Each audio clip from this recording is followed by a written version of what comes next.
Bismillahirrahmanirrahim. Assalamualaikum warahmatullahi wabarakatuh. Alhamdulillahilladzi khalaqal insana fi ahsani taqwim tsumma radadnahu asfala safilin illa alladzina amanu wa 'amilus shalihat. Asyhadu an la ilaha illallah wa asyhadu anna Muhammadan abduhu wa rasuluh al-mab'us rahmatan lil alamin. Allahumma salli ala sayyidina Muhammadin wa ala alihi wa ashabihi ajma'in, amma ba'd. Bapak Ibu jamaah subuh yang saya muliakan, alhamdulillah, puji syukur kehadirat Allah Subhanahu wa taala di mana pada subuh hari ini kita masih diberi nikmat kesehatan, nikmat kesempatan untuk hadir di tempat ini, tentu dalam rangka senantiasa mencari keridhaan Allah Subhanahu wa taala. Selawat dan taslim atas junjungan kita Nabiullah Muhammad sallallahu alaihi wasallam sebagai rahmatan lil alamin. Bapak Ibu yang saya muliakan, setelah kita mempelajari tentang tabiat manusia, tabiat malaikat, dan tabiat bangsa jin, maka insyaallah pada malam hari ini, pada subuh hari ini, kita akan melihat bagaimana sikap para malaikat dan jin ketika Allah Subhanahu wa taala ingin menciptakan manusia. Di dalam surah Al-Baqarah ayat 30 dan seterusnya, Allah Subhanahu wa taala berfirman, Bismillahirrahmanirrahim. Wa iz qala rabbuka lil malaikati inni ja'ilun fil ardi khalifah. Qalu ataj'alu fiha man yufsidu fiha wa yasfiku ad-dima' wa nahnu nusabbihu bihamdika wa nuqaddisu lak. Qala inni a'lamu ma la ta'lamun.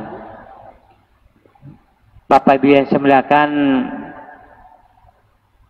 ketika Allah ingin menciptakan Adam alaihissalam sebagai manusia pertama, Allah Subhanahu wa taala menyampaikan kepada malaikatnya, inni ja'ilun fil ardi khalifah. Saya ingin menjadikan di muka bumi ini sebagai khalifah.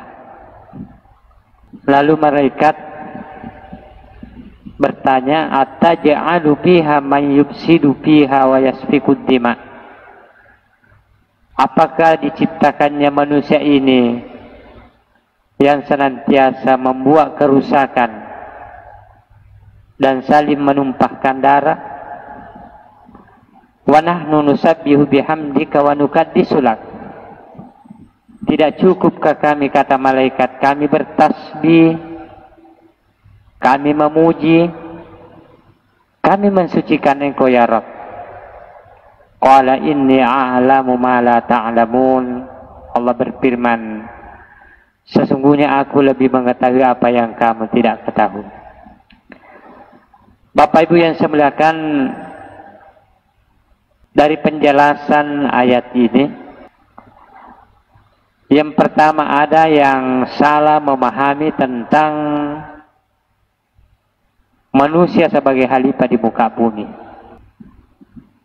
bahwa ba'dan nasi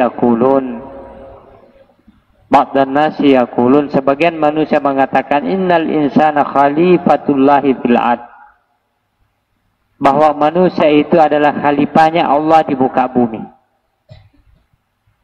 Para mufassir, Bapak Ibu yang saya muliakan, menanggapi tentang pernyataan ini. bahwa manusia sesungguhnya sebagai khalifah bukan berarti khalifahnya Allah. Karena secara bahasa bahwa yang dimaksud dengan khalifah itu adalah man yakumu 'anil makhlufi anhu fi hali ghiyabihi. Bahwa yang dimaksud dengan khalifah itu adalah siapa yang menggantikan ketika seseorang itu tidak ada. Itu artinya khalifah. Sementara kalau dikatakan manusia sebagai khalifah berarti dalam pemaknaan Allah Ta'ala tiada. Inilah yang ditanggapi oleh para mufassir, bahwa tidak bolehnya kita mengatakan manusia itu sebagai khalifah Allah. Karena yang namanya khalifah adalah menggantikan seseorang yang telah tiada. Sementara Allah itu adalah tidak boleh kita katakan tidak ada. Bapak Ibu yang saya muliakan, ya, Allah senantiasa berada haitsuma kunta. Di mana kita berada Bapak Ibu, dimanapun kita berada. Makanya Abu Bakar ketika terpilih sebagai khalifah menggantikan baginda Rasulullah sallallahu alaihi wasallam, qala lahu ba'da sahabat, sebagian sahabat berkata kepada Abu Bakar, ya khalifatullah, wahai khalifah Allah. Faqala Abu Bakar radhiyallahu anhu, Abu Bakar berkata, bal ya khalifatu Rasulullah wa hasbukum dzalika.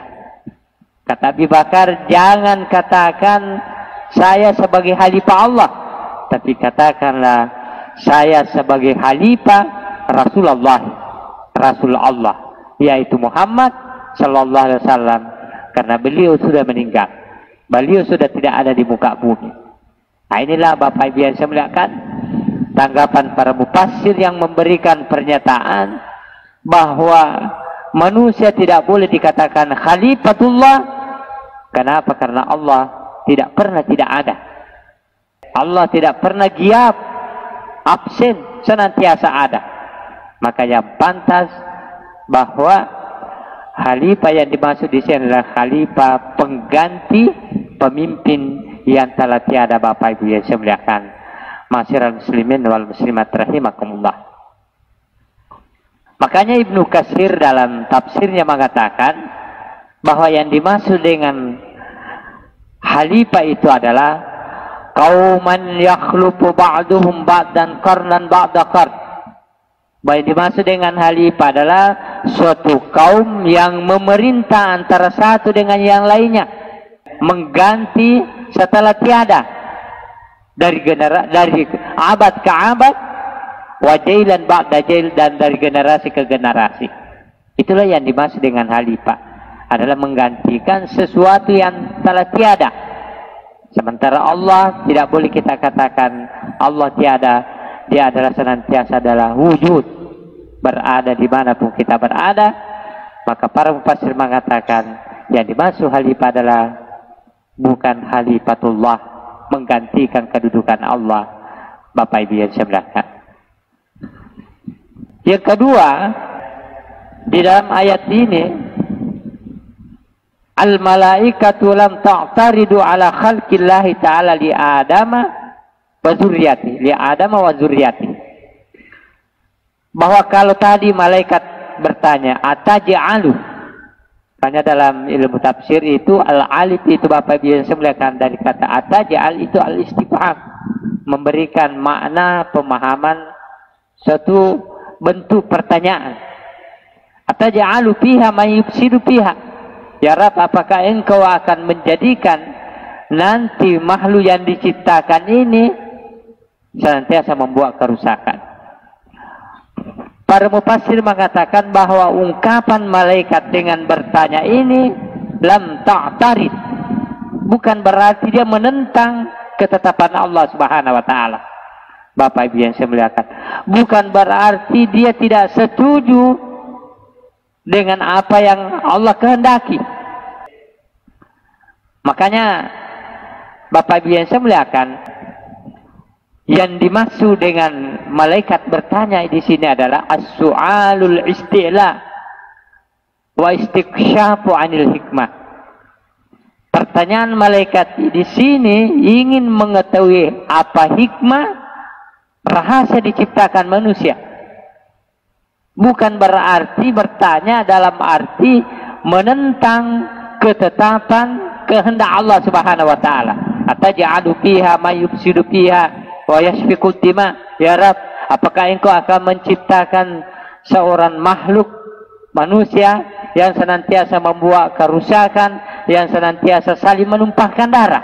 Tidak cukup kami bertasbih, memuji dan mensuci kamu. Para mufassir mengatakan bukan berarti Allah menentang kehendak Allah, tetapi malaikat bertanya di sini tujuannya adalah ingin mengungkap, ya Rabbana mal hikmah min khalqi haula'i, apa hikmah diciptakannya manusia. Bapak Ibu yang saya muliakan, qala Allah Ta'ala mujiban lahu an hadzal su'al, maka Allah menjawab pertanyaan para malaikat ini, inni a'lamu ma la ta'lamun, sesungguhnya aku lebih mengetahui apa yang kamu tidak ketahui, para malaikat. Artinya maknanya inni sa'ja'alu fihimul anbiya'i wa arsala fihimur rusul, bahwa diciptakannya manusia nanti ini ya seakan menjadikan di antara mereka ada nabi dan rasul-rasul yang diutus. Wa yujadu minhum as-siddiquna wasyuhada wassalihun. Saya menciptakan manusia nanti ini juga di antara mereka ada orang-orang siddiq, ada orang-orang syuhada, syahid, wassalihun, ada orang-orang yang saleh, wal ubad, ada orang-orang ahli ibadah, waz-zuhad, ada orang ahli zuhud. Yang namanya ahli zuhud itu Bapak Ibu yang saya muliakan, artinya hamba yang senantiasa merasa cukup, senantiasa mensyukuri apa yang diberikan oleh Allah Subhanahu wa taala. Bukan berarti zuhud merasa cukup dia sudah tidak bekerja lagi, bukan yang dimaksud, tapi yang dimaksud di sini senantiasa bekerja dan mensyukuri apa yang telah direzekikan oleh Allah Subhanahu wa taala. Kemudian wal aulia, di antara manusia nanti ada yang diangkat oleh Allah Subhanahu wa taala sebagai wali-wali dan lain-lain sebagainya. Itulah hikmah diciptakannya manusia Bapak Ibu yang saya muliakan. Kemudian yang ketiga, kaifa urifatil malaika anna bani adam sayufsiduna fil ard. Di dalam ayat ini tadi,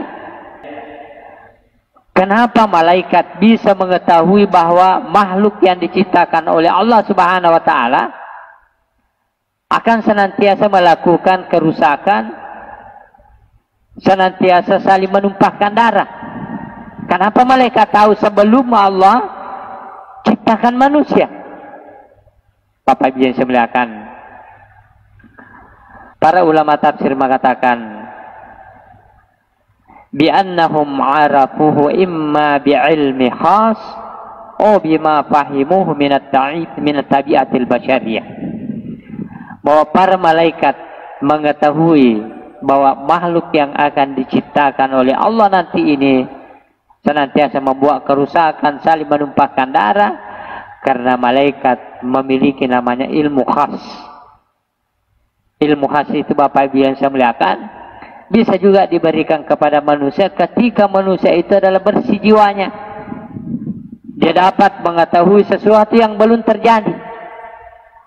Inilah yang diberikan oleh malaikat, ilmu khas.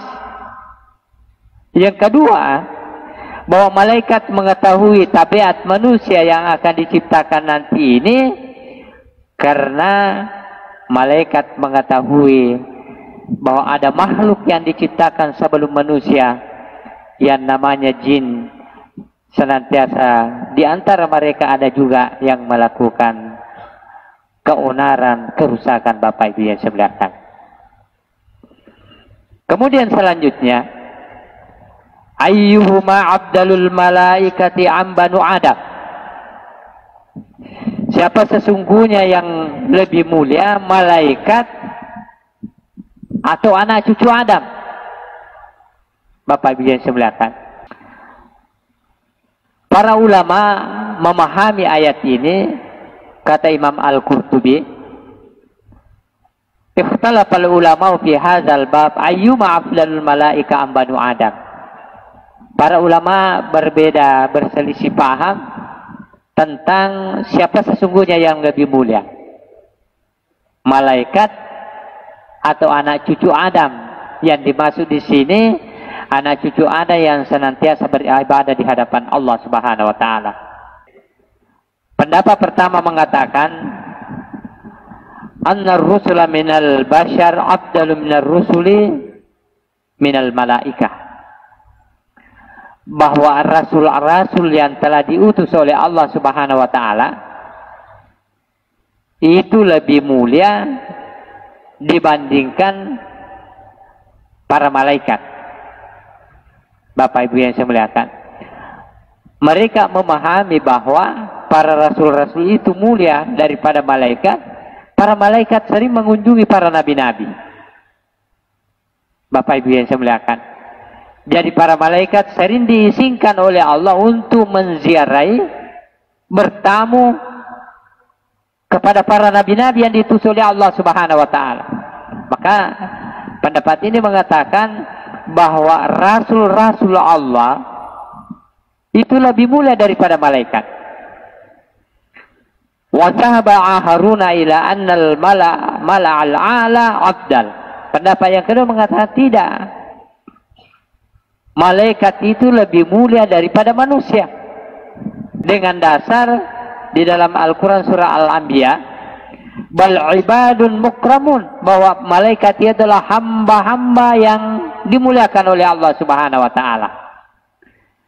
La yasbiqunahu bil qawli wa hum bi amrihi ya'malun. Tidak pernah mendahului firman-firman Allah dan melakukan apa yang diperintahkan Allah. Itulah dasarnya pendapat kedua, bahwa malaikat sesungguhnya itu lebih mulia daripada manusia. Bapak Ibu yang saya muliakan, akan tetapi Syekhul Islam Ibnu Taimiyah mengatakan anna salihal basar afdalu minal malaikah, bahwa manusia-manusia yang saleh, yang memiliki derajat kenabian, memiliki derajat al-aulia, memiliki derajat asy-syuhada, para syahid, yang memiliki derajat al-ulama, kata Ibnu Taimiyah, afdalu minal malaikah, dia lebih mulia daripada malaikat. Bapak Ibu yang saya muliakan, wallahu a'lam bishawab. Kemudian terakhir, apa makna sujud malaikat terhadap Nabi Adam? Bapak Ibu yang saya muliakan, apakah sujudnya malaikat itu sebagai bentuk penghambaan, ataukah sujudnya itu dalam bentuk pemuliaan, penghormatan? Makanya Ibnu Katsir mengatakan bahwa di dalam Al-Quran Allah Subhanahu wa taala berfirman, wa isqulna lil malaikati isjudu li adama fakanat ta'atu lillahi wasajada li adama akramallahu adama anna asjada lahu malaikah. Sujudnya malaikat kepada Nabi Adam itu adalah malaikat tidak pernah menentang perintah Allah. Kita katakan wa yaf'aluna ma ya'marun, dia melakukan apa yang diperintahkan. Maka ketika malaikat disuruh sujud kepada Nabi Adam, dia tidak pernah punya interpretasi lain kecuali dia sujud. Tapi sujudnya bukan dalam berarti ibadah, tapi sujudnya adalah ikramun, sebagai bentuk pemuliaan, bentuk penghormatan. Bapak Ibu yang saya muliakan, masyiral muslimin wal muslimat rahimakumullah. Lalu saya kira kita sudah pelajari pada yang lalu bahwa iblis itu adalah berasal daripada bangsa jin yang melakukan keonaran dan dia putus asa, sehingga Allah mencap mereka sebagai makhluk yang dilaknat. Kenapa?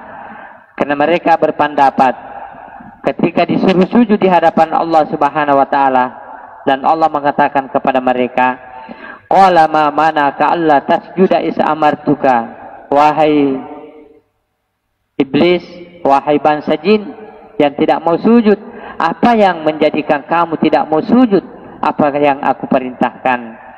Disinilah pemahaman iblis yang salah, Bapak Ibu yang saya muliakan. Kata iblis, ana khairum minhu khalaqtani min narin wa khalaqtahu min tin. Bagaimana ya Rabb aku bisa sujud kepada Adam? Nah, aku lebih mulia daripada Adam. Aku tercipta dari api, sementara Adam tercipta dari tanah. Inilah ungkapan iblis yang salah, Bapak Ibu yang saya muliakan. Kiasnya, cara mengukur tentang kemuliaan itu tidak sesuai dengan ketetapan Allah Subhanahu wa taala, bahwa yang mulia itu adalah inna akramakum indallahi atqakum. Yang mulia di sisi Allah Subhanahu wa taala adalah orang-orang yang senantiasa bertakwa di hadapan Allah Subhanahu wa taala, bukan dari mana asalnya, dari mana sukunya, dan apa bahasanya, apa warna kulitnya, tapi inna akramakum indallahi atqakum. Bapak Ibu yang saya muliakan, saya kira inilah pelajaran kita pada subuh hari ini, bahwa yang pertama intinya ketika Allah Subhanahu wa taala memerintahkan seorang atau kepada hambanya bahwa ketahuilah ada hikmah di balik perintah Allah Subhanahu wa taala itu, dan manusia dan para bangsa jin tidak boleh menentang perintah Allah Subhanahu wa taala, Bapak Ibu yang saya muliakan. Yang kedua, bahwa manusia itu mulia di sisi Allah Subhanahu wa taala karena ibadah dan ketakwaannya di hadapan Allah Subhanahu wa taala. Bapak Ibu yang saya muliakan, saya kira inilah pelajaran kita di subuh hari ini. Sebelum kita mengakhiri pengajian kita, tentu ada yang ingin memperdalam pelajaran kita di subuh hari ini, atau ada yang ingin bertanya tentang kajian kita di subuh hari ini. Terima kasih. Untuk sementara kami persilakan kepada Bapak Ibu yang saya muliakan. Terima kasih.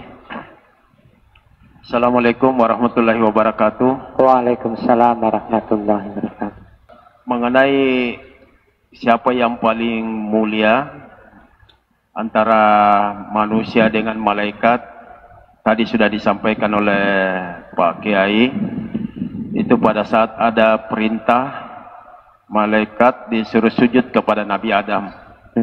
Itu satu. Yang kedua, pada saat peristiwa Isra Miraj yang sampai ke Allah Subhanahu wa taala cuma Rasulullah. Malaikat tidak bisa lagi naik. Itu juga yang kedua menandakan bahwa manusia lebih mulia daripada malaikat. Meskipun ada tadi satu ayat, kalau saya tidak salah dengar Pak Kiai, ada yang mengatakan juga di ayat di dalam Al-Quran bahwa malaikat lebih mulia daripada manusia. Ini suatu hal yang boleh kita katakan kontradiksi. Ya, di satu sisi ada bilang malaikat, di satu sisi ada yang manusia. Yang berikut tadi bahwa khalifah itu adalah pelanjut bagi yang diganti. Dalam hal ini Rasulullah. Dan Rasulullah itu rahmatan lil alamin.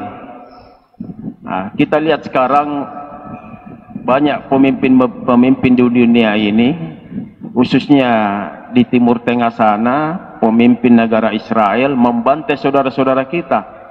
Apakah dengan membantai ini membunuh saudara-saudara kita? Dikatakan juga rahmatan lil alamin. Padahal khalifah itu untuk bagaimana memberikan rahmat bagi alam. Saya rasa ini Pak Ustaz. Terima kasih. Assalamualaikum warahmatullahi wabarakatuh. Waalaikumsalam warahmatullahi wabarakatuh.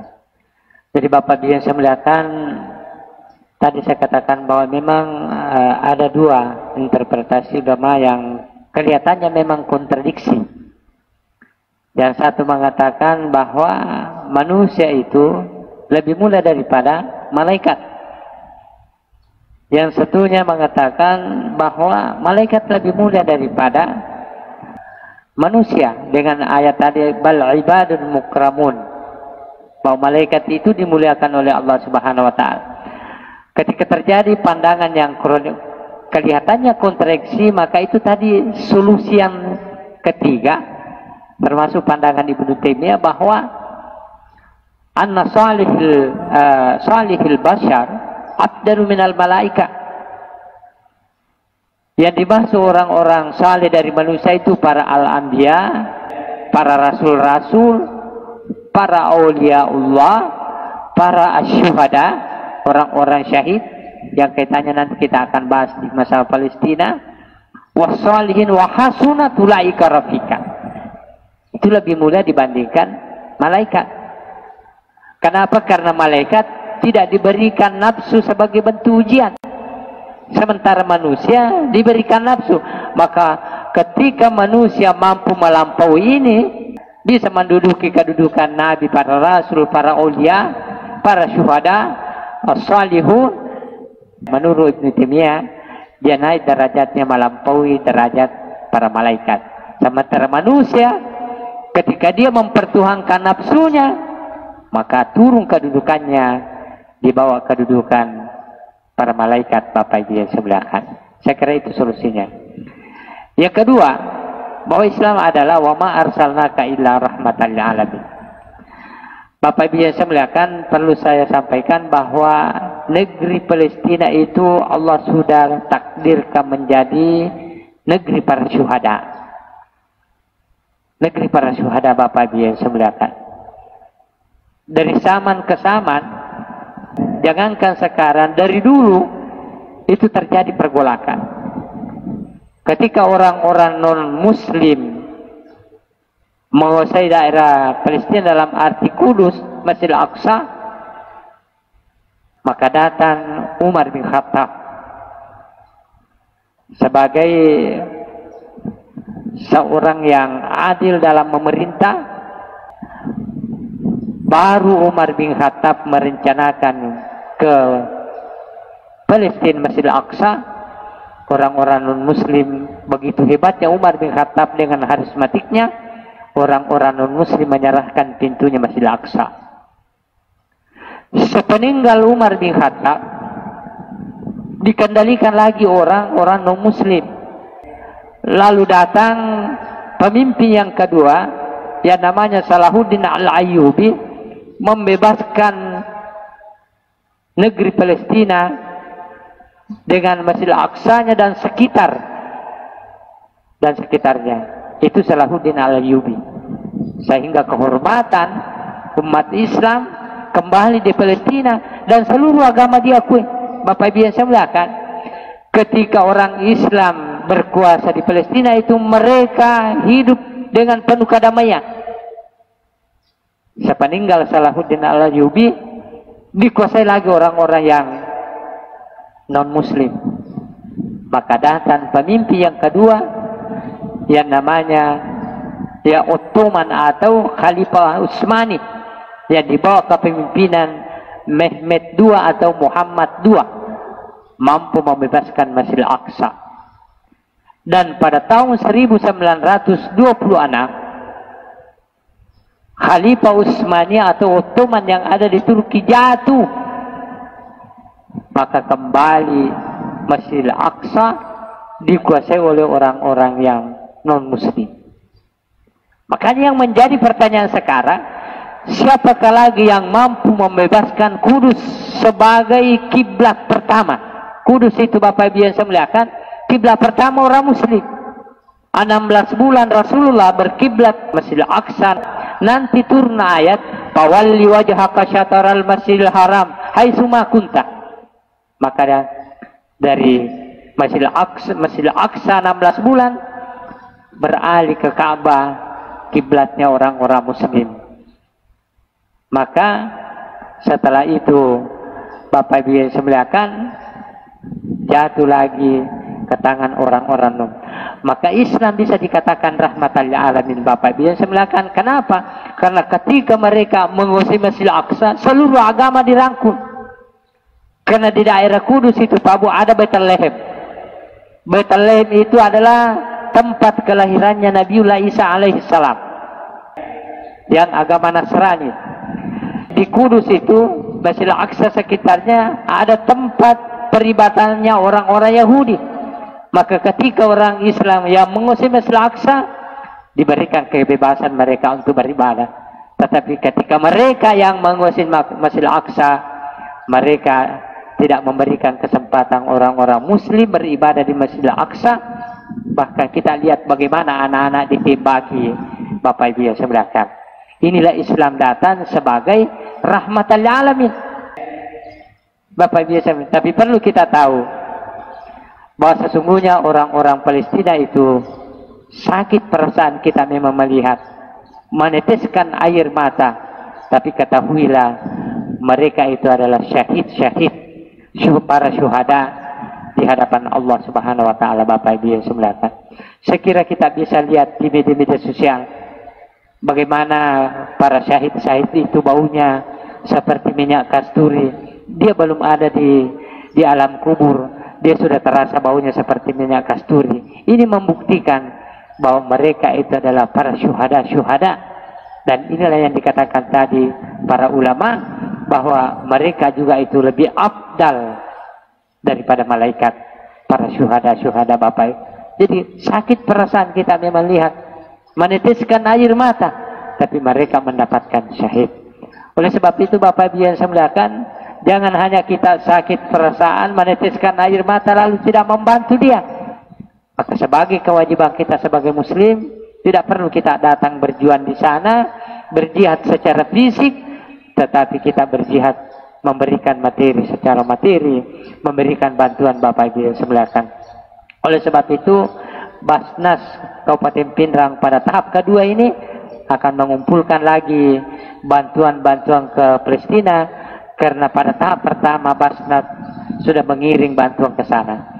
Bapak Ibu yang semuliakan, perlu juga kita tahu, memberikan bantuan ke Palestina tidak boleh kita sembarangan. Karena memasukkan bantuan di Palestina itu tidak sembarang Pak, susah masuk kecuali dengan lembaga-lembaga resmi. Makanya Basnas, Kementerian Agama bekerja sama dengan Kementerian Luar Negeri Indonesia, Kementerian Luar Negeri Indonesia bekerja sama dengan PBB. Hanya PBB yang boleh mengizinkan lembaga-lembaga untuk memasukkan bantuan di Palestina. Maka oleh sebab itu jangan kita sembarang yang mengatasnamakan Palestina, tapi lembaga itu tidak resmi, tidak jelas kedudukannya, kita tidak tahu apakah sudah ada pengakuan dari negara, sehingga kita tidak tahu siapa yang kita sumbang sesungguhnya Bapak Ibu. Maka bersedekahlah, berinfaklah melalui lembaga-lembaga resmi, terutama Basnas Kabupaten Pindrang, dan Kementerian Agama juga sudah mengirimkan bantuannya. Mudah-mudahan insya Allah bantuan kita itu dinilai sebagai jihad, dalam arti jihad harta Bapak Ibu yang semuliakan. Masih ada yang bertanya? Silakan. Assalamualaikum warahmatullahi wabarakatuh. Waalaikumsalam. Berkenaan dengan penjelasan Pak Ustaz tadi mengatakan bahwa Allah itu mewujud di kulli zaman. Ya, tidak pernah mati, tidak. Ya. Sementara khalifah ini adalah sesudah meninggalnya Rasulullah SAW. Nabi sendiri tidak bisa juga diganti sebagai nabi. Nah, sekarang khalifah dalam pengganti ini seperti Abu Bakar, Utsman, Umar, Ali. Ini kan bertentangan juga. Ini kan bertentangan juga. Dari segi khilafah, Syiah tidak mengakui Umar dan Abu Bakar Siddiq sebagai khalifah, hanya mengakui Sayyidina Ali. Ya kan begitu. Sekarang saya ingin supaya kita juga ini jangan terlalu banyak berkhilafah, berbeda pendapat tentang itu. Kalau kita mengatakan bagaimana Islam ini bisa bersatu, bagaimana Islam ini bisa kedepannya ini tidak ada masalah lagi. Karena Nabi sendiri kan tidak bisa digantikan posisinya sebagai Nabi. kan beliau menerima wahyu. Sekarang pertanyaannya, apakah posisi khalifah itu dari esensi Nabi, apakah sebagai pemimpin umat atau hanya sebagai, menurut pendapat Pak Ustaz ini, sementara yang saya tahu itu bahwa bumi ini didiami oleh para jin selama 2000 tahun sebelum ada manusia. Ya begitu. Ya itu 2000 tahun. Sehingga apa yang ayat tadi yang dibacakan seperti itu kan. Jadi apakah posisi Nabi digantikan atau posisi manusia ini sebagai khalifah menggantikan jin atau malaikat? Saya kira begitu pertanyaannya. Bagaimana sehingga penjelasan seperti itu? Sekian. Assalamualaikum warahmatullahi wabarakatuh. Waalaikumsalam warahmatullahi wabarakatuh. Betul Bapak Ibu yang saya muliakan. Bismillahirrahmanirrahim, bahwa khalifah itu bukan berarti Abu Bakar menggantikan kedudukannya Muhammad sebagai Nabi dan Rasul. Tidak. Yang dimaksud khalifah ini adalah khalifah dalam arti mengatur kehidupan umat manusia. Menggantikan baginda Rasulullah, mengatur kehidupan manusia, bukan menggantikan sebagai Nabi dan Rasul. Karena Nabi dan Rasul itu adalah hak prerogatif Tuhan. Tidak ada yang boleh melantik seseorang Nabi atau Rasul kecuali Allah Subhanahu Wa Taala. Kalaupun ada Nabi yang sekarang mengatakan dirinya Nabi lalu dilantik, itu adalah Nabi palsu. Jadi khalifah yang dimaksud di sini adalah khalifah yang menggantikan kedudukan Nabi, mengatur urusan kehidupan umat manusia dari berbagai kehidupan, ekonomi, hukum, agama masuk juga di dalamnya. Jadi tinggal mengatur bagaimana mencapai kehidupan rahmatan alamin. Bapak Ibu yang saya muliakan, ya betul. Jadi Abu Bakar tidak bisa menggantikan kedudukan Muhammad sebagai Nabi dan Rasul. Begitu juga yang lain-lain Bapak Ibu yang saya muliakan. Yang kedua tentang jin. Betul. Bahwa sebelum manusia ada, para bangsa jin sudah mendahului manusia Bapak Ibu yang saya muliakan. Para bangsa jin mendahului manusia. Cuma di sini para ulama mengatakan bahwa tidak adanya bangsa jin diangkat menjadi Nabi dan Rasul. Tidak adanya bangsa jin diangkat menjadi Nabi dan Rasul. Makanya tadi salah satu hikmah pertanyaan malaikat bahwa tidak cukup ke kami bertasbih memuji. Allah mengatakan ini alamu ma la ta'lamun. Ada hikmah. Itu salah satu hikmahnya adalah Allah menciptakan manusia, lalu dia mengangkat di antara mereka Nabi dan Rasul. Makanya Bapak Ibu yang saya muliakan, para bangsa jin itu juga mengikut kepada para Nabi dan Rasul yang diutus oleh Allah Subhanahu Wa Taala. Bagaimana kita bisa melihat yang pernah haji atau umrah di Mekah itu ada namanya Masjid Jin. Di situ berkumpul para bangsa jin, lalu berbaiat kepada baginda Rasulullah Sallallahu Alaihi Wasallam yang diabadikan dalam surah Al-Jin. Bapak Ibu yang saya muliakan, bagaimana kisah-kisah nyata yang kita lihat, bagaimana para bangsa jin pergi belajar kepada para ulama-ulama, mempelajari tentang Islam, yang jin-jin yang soleh, tetapi jin-jin yang durhaka, mereka tidak taat kepada Nabi dan Rasul. Jadi meskipun memang bangsa jin dulu yang diciptakan oleh Allah Subhanahu Wa Taala, tapi Allah tidak mengangkat di antara mereka Nabi dan Rasul. Meskipun manusia diciptakan belakangan, tapi hikmahnya Allah mengangkat Nabi dan Rasul, para aulia wa syuhada, sehingga para bangsa jin mengikut kepada para Nabi dan Rasul yang diutus, diangkat oleh Nabi, diangkat oleh Allah Subhanahu Wa Taala di antara manusia. Bapak Ibu yang saya muliakan, saya kira seperti itu. Bapak Ibu yang saya muliakan, mari kita menutup pengajian kita dengan bermunajat kepada Allah Subhanahu Wa Taala. Mudah-mudahan kita senantiasa mendapat hidayah dan inayah dari Allah Subhanahu Wa Taala. Bismillahirrahmanirrahim. Alhamdulillahirabbil alamin. Wassalatu wassalamu ala asyrafil anbiya'i wal mursalin. Sayyidina Muhammadin wa ala alihi wa ashabihi ajma'in. Allahumma ja'al hadza jam'ana jam'an marhuman wa tafarruqana min ba'di tafarruqan ma'suman bi rahmatika ya arhamar rahimin. Allahumma inna nas'aluka imanan da'iman wa ilman nafi'an wa rizqan wasi'an wa halalan tayyiban bi rahmatika ya arhamar rahimin. Allahumma nawwir qulubana bil Qur'an wa nawwir absarana bil Qur'an wa nawwir sam'ana bil Qur'an bi rahmatika ya arhamar rahimin. Allahumma rabbana ighfir lana waliwalidina kama rabbawna shighara bi rahmatika ya arhamar rahimin.